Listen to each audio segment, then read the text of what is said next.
Hi, this is Dean from EU Juicers.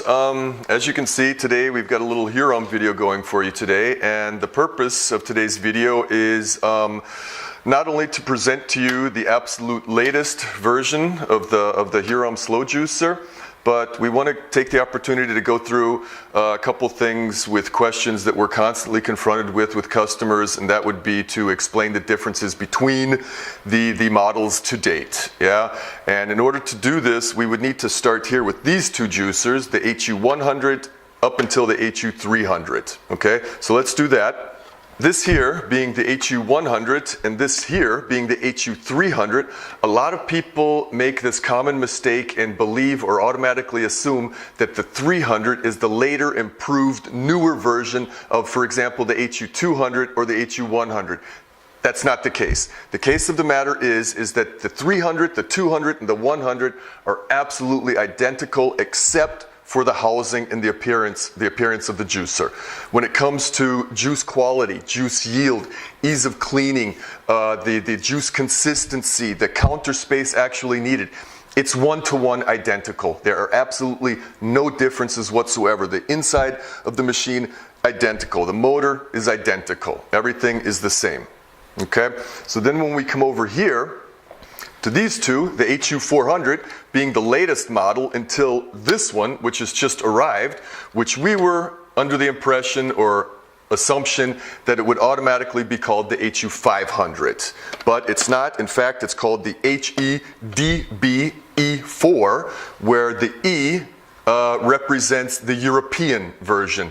So for those of you who maybe decide to look at eBay or Amazon or whatnot for a Hurom, make sure, if you're living in Europe, make sure you're getting that E in there for Europe. Okay? So let's take a closer look at these two now so you get a better impression of what the differences really are.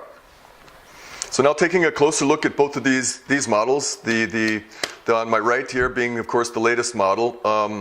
What we need to say first is that Hurom, they put a lot of detail into really listening to what the customers have to say. And in this case, it would be the customers were asking for a BPA-free juicer. The latest model is BPA-free, and this is something we were really glad to see.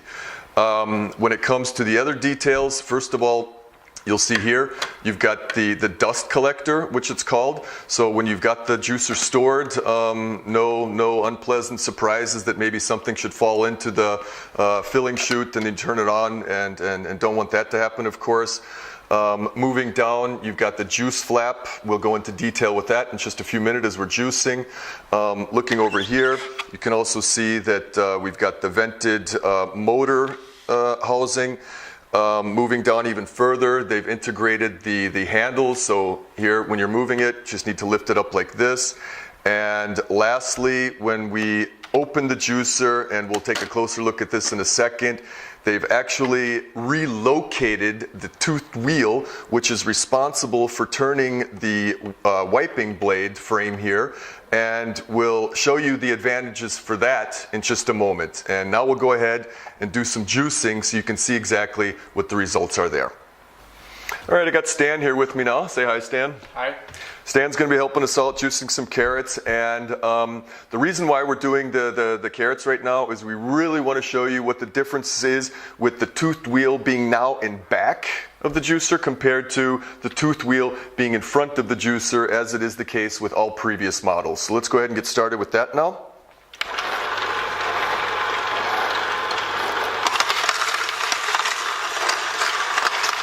You know, you can see something, maybe you'll notice that I'm holding on to the carrot and not just letting it fall into the juicer. And there's a very good reason for this, is that no matter which juicer you're talking about, any given juicer on the market, they're all going to have some sort of feature which maybe another customer doesn't find to be so positive. And when it comes to the vertical juicers, any vertical juicer, one thing is that it's very easy to overfill the juicers, and what I'm doing when I'm juicing carrots is either, if I notice that they're too thick, I'll go ahead and cut it into little discs, or hold it just like I'm holding now. And when you're doing it in small little discs, what you can do is just throw a handful in there, and then go ahead and take a look at the pulp ejection, and when you see that it's actually slowing down by ejecting, you'll know that it's actually gone ahead and processed. That's what's inside, and you can go ahead and give it the next handful. When you do that, you're going to get a much thinner juice also, consistency.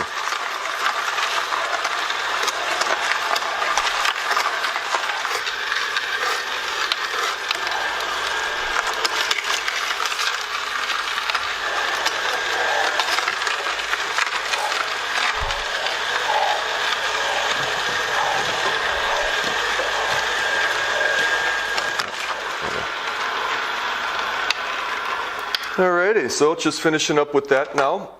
Let's go ahead and have a look at the results when it comes to juice yield and juice consistency. We'll do that with this little sieve here.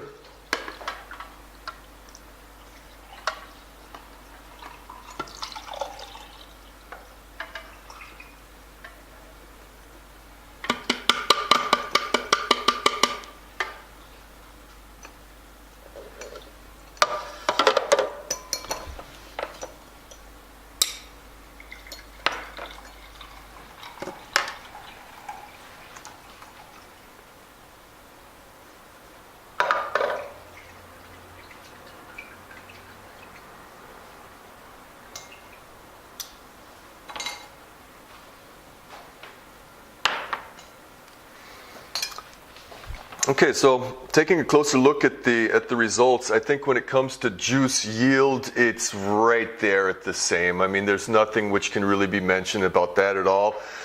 Taking a look at the pulp, I think when you have a closer look at that, you'll see also that you're getting less pulp here on the right hand side. Yeah, on the newer model, it's definitely giving you less pulp, and we firmly believe that that's a result of the tooth wheel being now placed in back, so it's not pushing the pulp directly out of the juice outlet. All right, so as you can see, we've finished up with the carrots now. You've had a closer look at the results. What we would like to do now is go into a little bit more detail with the absolute latest model of the Hurom, and go into further detail with the points which we had mentioned earlier in the video, so you can get a better idea of what those are all about. Okay? Okay, as you can see, perhaps we're going to do some banana milk now. The reason for this is that we want to show you some of the advantages of the juice flap. What you want to do when you're making banana milk is first take a little bit of the banana itself, and before I forget, you can see when looking in here, we're using the coarser screen now. The coarser screen is really advisable from our side. You're going to get much better results when it comes to consistency, and it's not going to block up as much on you as it would with the finer screen. So first thing you want to do is, of course, peel your banana always. And once you get it peeled, depending on how much you're making, take about half of it. You know, if you're making a portion for one person, take about half of it and put it in the juicer first. And what that does is it goes ahead and blocks up the pulp outlet, making sure that you're not going to lose any of your product over in this part when it should be landing in this part. So let's go ahead and do that now. Get the banana in there to block it up. Put your milk in. And now the real advantage of the pulp flap, or the juice flap is that you're able to keep the milk or the liquid still inside of the juicer, and it's being worked with the banana much more, where you're going to get a much more intensive and flavorful taste for sure. I'll go ahead and get the rest of the banana in there. Like I said, you want to let it work a little bit. You know, get that milk a little bit flavor enhanced with the banana, and after about 20-25 seconds, you're really good to go. And go ahead and open up that juice flap.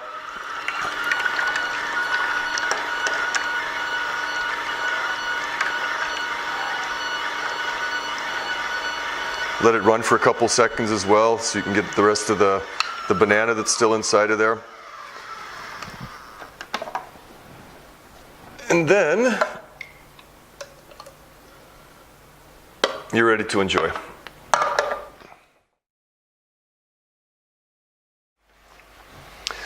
All right, we're going to do some almond milk now. The whole almond milk procedure actually starts the night before. Some of you might know this, but anyways, we'll go through it quick.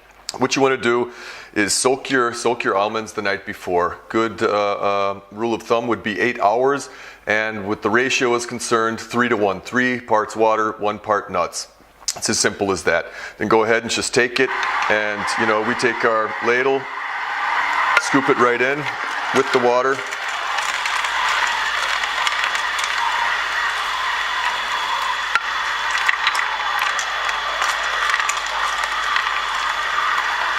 Just let the Hurom do its job. You can see automatically the consistency of the nuts, even though they've been soaking overnight. I mean, it's really, really dry. It looks like coconut flakes almost. And again, it's the same philosophy, I guess you could say.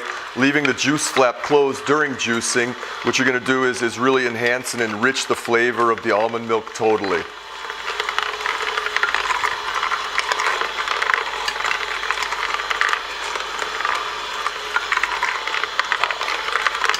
Okay, so we're just about full here.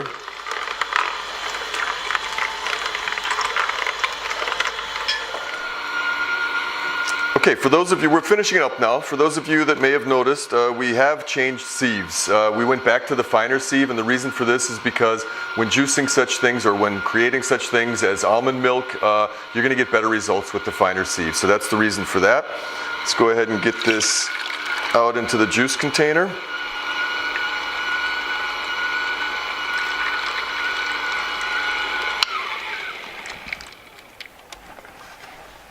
And you're basically ready to enjoy.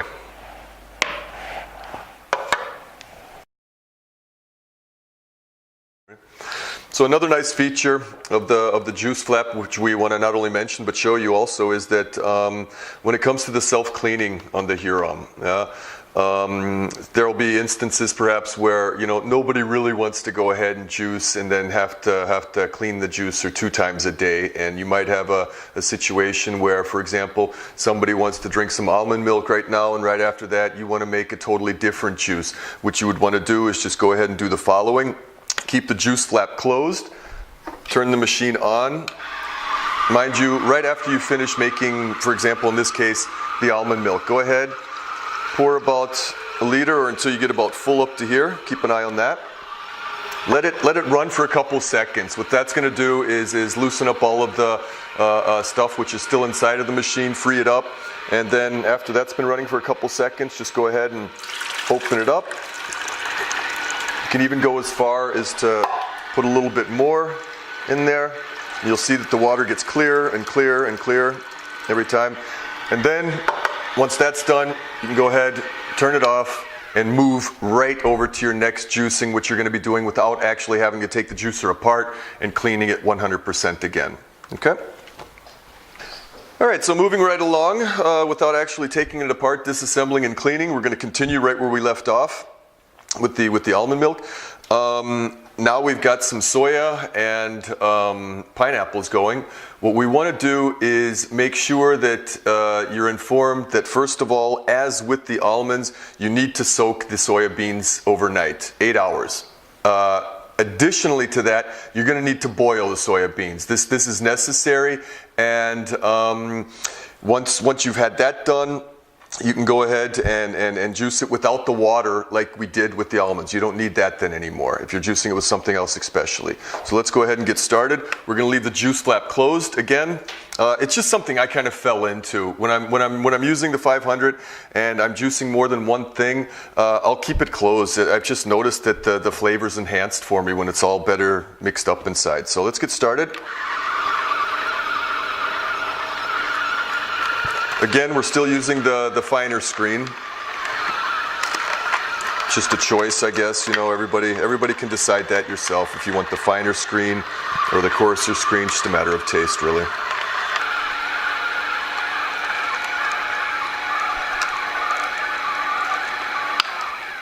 Okay, so it seems to be mixed up enough again as well. And as with the last time, you're ready to enjoy.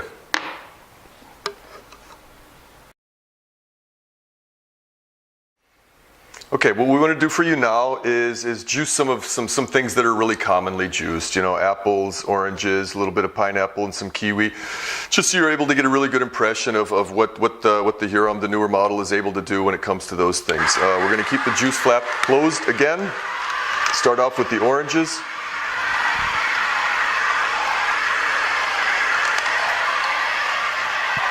Mix it up with some kiwis. But before I do that, what I want to do is, I almost forgot to mention this as well, is you'll notice here, you've got measurements on the juicing bowl now. That comes in quite handy, for example, when you're looking for recipes and you'll find something which calls for perhaps 100 milliliters of apple juice, 150 milliliters of orange juice, and here you're able to do this with the juice flap and get your recipes really right on. Always remembering in between just to let the juicer catch up a little bit. The stuff that's inside there, you always want to make sure that it's able to work it before you're putting in too much from the top again.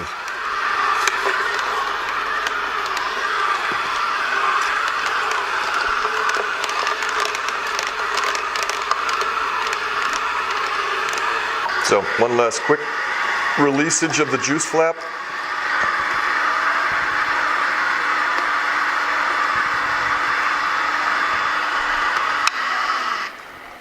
And that was pretty much it for juicing. Gonna take care of this for you and then move it over to the sink and get some cleaning done. Okay, so now we're going to move on to the fun part, the cleaning, but it's really not as bad as it seems. We're going to go ahead, and what I do, at least, is I just remove the whole juicing unit from the actual motor block. And as you can see, there's nothing that needs to be done here whatsoever. You can go ahead and get started with the cleaning. Okay, let's get started with the cleaning, actual cleaning process. What I do is just go ahead and remove the hopper as first step. I've always got my sponge. I try to use the softer part of the sponge in order to, prevent any actual scratching of the plastic, especially on the clear part. So that's done.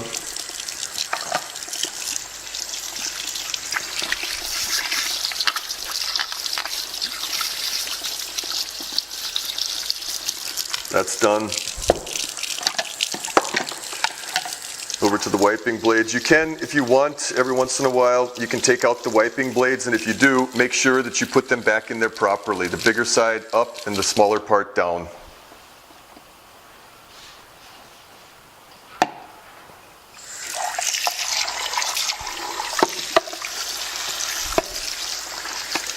We get a lot of questions from customers also. They ask us when it comes to the seal here in the back, you always want to have this closed when juicing and open, of course, when cleaning.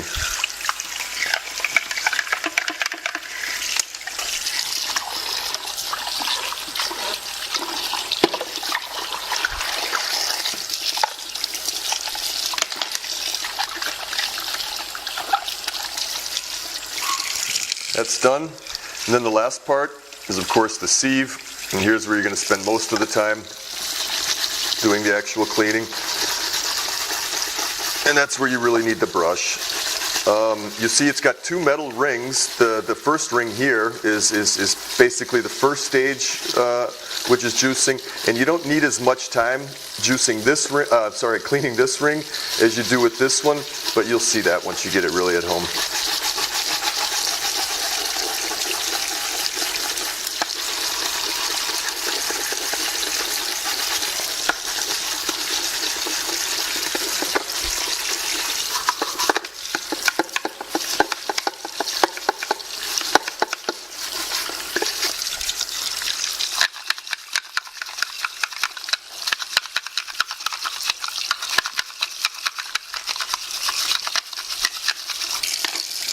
And that's it.